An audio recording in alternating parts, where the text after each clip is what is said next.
Hello fashion lovers, I'm Grace and welcome to my channel. Here we share tutorials and all things fashion for women and kids. So you are definitely in the right place. Trust me, you don't want to miss out on any of our videos. So kindly hit that subscribe button and turn on your notification bell.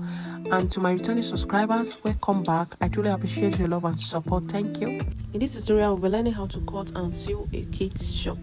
This is for both male and female, so it works for this method I'll be using. So if this is what you would love to learn, kindly stay tuned and watch to the end, and let's dive into the video. Okay, the measurement needed is written down here, and it's advisable to add to the exact hip measurement you measure on the kit. And for this, I'll be working with 2-year-old boy size, and I've added 4 inches to the main hip allowance, which will represent our new hip measurement. Then I will take the full length. I've written it down also where I want the short to reach. Then adding elastic, I've added the measurements for elastic. I'll be working with 1 inch elastic. When we fold it and everything, it's all round up to 14 inches with the allowance as well. So that's the measurement needed to achieve this style. Alright, the first thing is to fold our fabric into 2 like this, and I also rule out a straight line for the edge to have a smooth edge at that side. And then I will use the biggest part, which is the hip, for the waist, because we are using elastic. So I've marked the hip divided by 4 and added 1 inch sewing allowance. Don't forget that I added 4 inches to the main hip measurement before dividing it. So I will also measure the hip divided by 4. I will mark it at the vertical length also, but at the vertical length I will add 1 inch extra to it, which is what I did, and I will create a box. And after creating box, I will come to that side to mark a crotch line extension. So for crotch line extension, I will divide the hip by 20. So the measurement I have, I will extend it out there, and which is what I did. Then I'll come up for our hip line with 1.5, and I'll create a straight line across, as you see me do here. And the new line that we draw now will now represent our hip line. Also on the hip line that I point at, we come out by 0.25, and after coming out, we can now connect the curves together. So the one that we extend is the crotch line, while the one that we went up by 1.5 will be the hip line. I hope you understand that. So we can now take our full measurement, which is 14 inches, and I've added allowance to it already. So I will take it, mark it across, then rule a straight line and connect the crotch line that we extend to. We just form a straight line because this is not a fitted dress, is a short that is free, which is why we added 4 inches to it.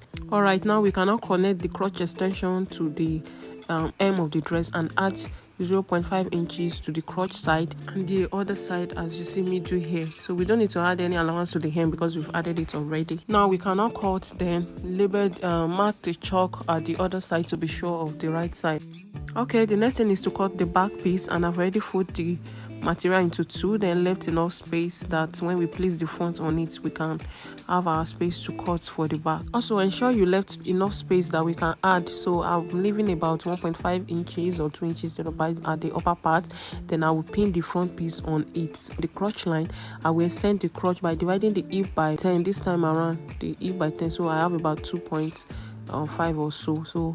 That's the crotch extension. So on the hip line, I will come out by 1.5, and also on the waist side, connect the crotch line together, as you see me doing it. You can use your free hand or use ruler. So also the other side of the trouser, which is around the thigh, I will add 1.5 as well. I will extend it and connect it to the crotch lines. Okay, the next thing is to come to the waistline, and the measurement we have for the front piece, we bring it to the back. So we start measuring it from the 1.5 extension by the side, and we will slant it and mark where we have the measurement. So don't forget to extend it up by 1.5, and we mark it with our chalk to know the place. And we now bring it up. We bring the back piece up, then the front piece up, and we cut from that line that we have to the hip line. So that's all for the short. Next thing is to cut a separate band for our elastic. So you can do it in 2 ways. It's either you cut a separate band or you fold like this. So for you to fold like this, that means you will mark the allowance for the elastic first before you start taking other measurement, which means you will mark like 2.5 for your band for elastic before you start taking your measurements. And that's it. The next thing is to sew. and we bring the crotch for the back and the front. We are picking back separate and front separate, so we are sewing their crotch separate like that. So after sewing it, this is what we have, and you can see if I open it up, it's already joined. So I've done the same thing for both front and back, and the next thing is to place it and open up the crotch area like this and sew it across using 0.5 inches allowance.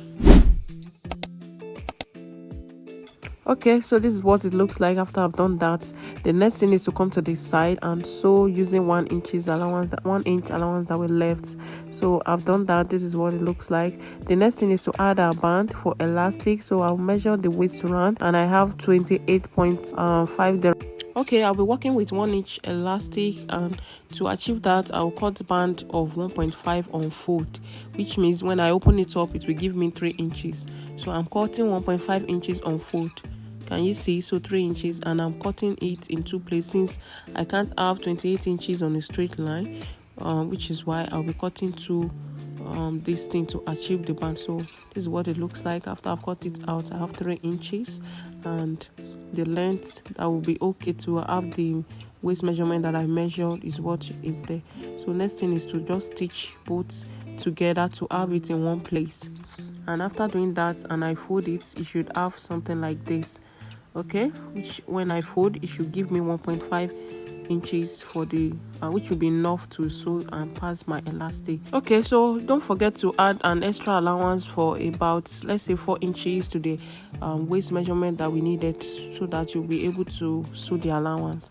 The next thing is to bring the points that we stitch them together and place it on the front joining or the back joining. It all depends on you. And after placing it, we can now pin it around the waist and make sure they meet at the back. Is of 2 ways. You can do it as I just explained now, or if you don't want your seam to show, you can sew one side at first, then use the other one to cover up. I hope you understand what I have been explaining. So after pinning it round, this is what you should have, and you should have an excess at the middle back or middle front. It depends on where you place it. So you're already sure now that it wrap it up, and we can stitch at the end where they meet. So you can now sew it around, or you open one side up and stitch it down first before we now use the 1/2 inch left to cover it up. So you see the method I use is of 2 ways, just like I explained, but you see the one that I did. So all right, for me, I will do the second method I explained.